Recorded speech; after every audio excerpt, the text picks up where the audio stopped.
how do you balance the disappointment that anyone that loves the sport naturally feels that we won't see them play with the appreciation for what Juan Martín del Potro just did in beating Federer?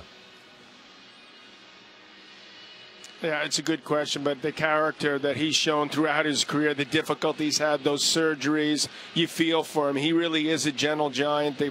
All the players love him, and he's an inspirational story. And you knew when the draw was made, when you took a look at that draw, you had to pick a guy that was going to get in the way of Federer playing Nadal in the semifinals, it would be Del Potro. He's so dangerous. The serve, he's a bit of a spot server, doesn't serve as big or as hard as some of the other big boys, but he backs it up with, I'd say, one of the greatest, if not the greatest forehand in the history of our sport.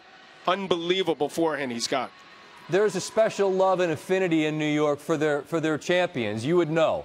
And there is a love, I'm sure, for Del Potro, an appreciation for what he has done in the past. But Federer is loved everywhere. And you're there. I can sense through the television, but you're sitting right there courtside. How do you, John, explain kind of how the crowd was on Del Potro's side to a degree, given how many are there to cheer for Roger? What was it like?